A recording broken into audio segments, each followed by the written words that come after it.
അസ്സലാമു അലൈക്കും. ഇന്ന് ഞാൻ വന്നിട്ടുള്ളത് നല്ലൊരു ബിരിയാണീൻ്റെ റെസിപ്പി ആയിട്ടാണ് കേട്ടോ. പെരുന്നാളൊക്കെ അല്ലേ വരുന്നത്. അപ്പോൾ നമ്മളെല്ലാവരും ഒന്നുകിൽ ബിരിയാണി അല്ലെങ്കിൽ മന്തി അതൊക്കെ ഇക്കാരട്ട് അതൊക്കെ അല്ലേ ഉണ്ടാക്കൽ. അതൊക്കെ ഇക്കാരെന്ന് കേട്ടോ.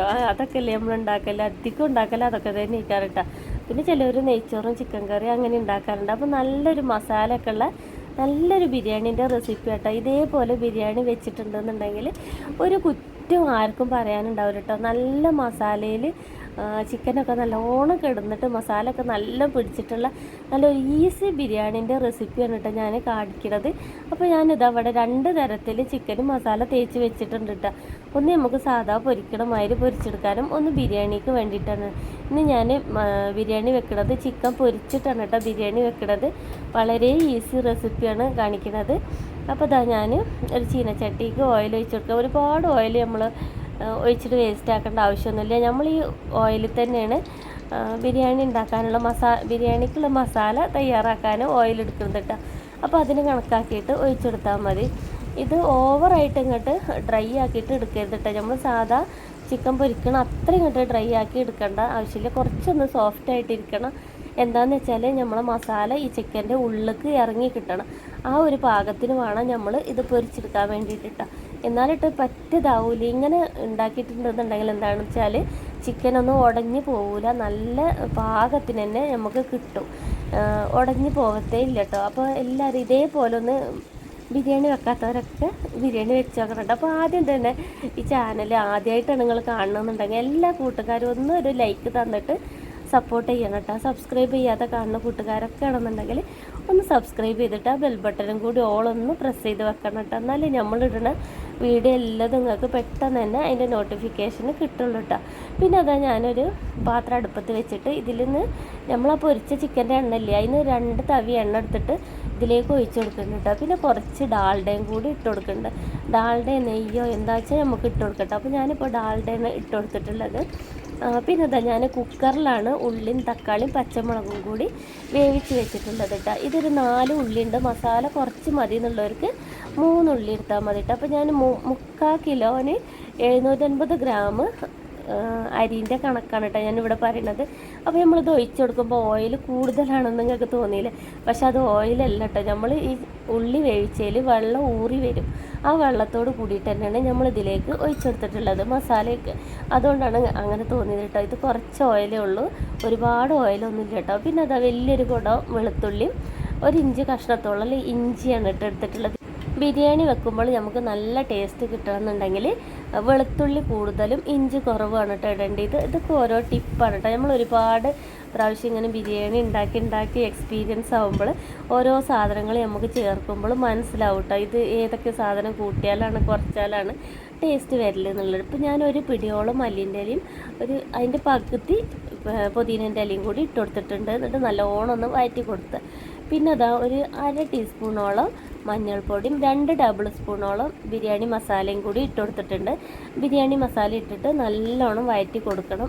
പച്ചച്ചവൊക്കെ ഒന്ന് മാറി കിട്ടുന്നത് വരെ നല്ലോണം ഒന്ന് വഴറ്റി കൊടുത്തിട്ട് മസാലനോട് നല്ലോണം മിക്സായിട്ട് വരണം കേട്ടോ. നമ്മൾ ഈ മസാലയ്ക്ക് തന്നെ പ്രത്യേക ഒരു ടേസ്റ്റാണ് കേട്ടോ. ഈ മസാല കണ്ടാൽ തന്നെ നിങ്ങൾക്ക് മനസ്സിലാവണില്ല. അപ്പോൾ നമ്മളിങ്ങനെ ഒരുപാട് വഴറ്റിയിട്ടൊന്നും കഷ്ടപ്പെടേണ്ട ആവശ്യമില്ല. നമ്മൾക്ക് ഈ ഉള്ളിയും തക്കാളിയും പച്ചമുളകും കൂടി അരിഞ്ഞത് കുറച്ച് ഉപ്പിട്ടുകാണ്ട് കുക്കറിലൊരു 3-4 വിസിൽ വരുത്തിച്ചാൽ മതി. വെള്ളമൊന്നും ഒഴിച്ചു കൊടുക്കണ്ട കേട്ടോ. നമ്മളെ ഉള്ളിൻ്റെയും തക്കാളിൻ്റെ ഉള്ളിൽ നിന്ന് തന്നെ വെള്ളമൊക്കെ ഊറി വരും. അങ്ങനെ ഒരു 3 വിസിൽ വേവിച്ചെടുത്താൽ മതി. എന്നിട്ട് നമ്മൾ ഇതിലേക്ക് ഇട്ട് കൊടുത്താൽ മതി. അപ്പോൾ നമ്മൾ വയറ്റണ പരിപാടി അവിടെ കഴിഞ്ഞ് കിട്ടും കേട്ടോ. പിന്നെ അതിലേക്ക് ഇതാ 1 ടീസ്പൂണ് കുരുമുളക് പൊടി ഇട്ടുകൊടുത്തിട്ടുണ്ട്. 3/4 ടീസ്പൂണോളം ഗരം മസാല ഇട്ടുകൊടുത്തിട്ടുണ്ട്. ഗരം മസാല ഞാൻ വീട്ടിൽ തന്നെ പൊടിച്ചെടുക്കുന്നത് കേട്ടോ. കടയിൽ നിന്ന് വാങ്ങണ ഗരം മസാല എനിക്ക് ഒട്ടും ഇഷ്ടമല്ല. വീട്ടിൽ പൊടിച്ചെടുത്തിട്ടാണെങ്കിൽ അതിൻ്റെ റെസിപ്പി കൂട്ടുകാർ ആവശ്യപ്പെടുകയാണെന്നുണ്ടെങ്കിൽ ഞാൻ കാണിക്കണ്ട കേട്ടോ. പിന്നെ അത് നല്ലോണം മിക്സാക്കി കൊടുത്തതിന് ശേഷം 2 ടേബിൾ സ്പൂണോളം തൈര് ഒഴിച്ചു കൊടുത്തിട്ടുണ്ട്. ഇതധികം പുളിയില്ലാത്ത തൈരാണ് കേട്ടോ. പുളിയുള്ള തൈരായാലും കുഴപ്പമൊന്നുമില്ല. ഒരു 1.5 ടേബിൾ സ്പൂണോളം ഒഴിച്ചെടുത്താൽ മതി കേട്ടോ.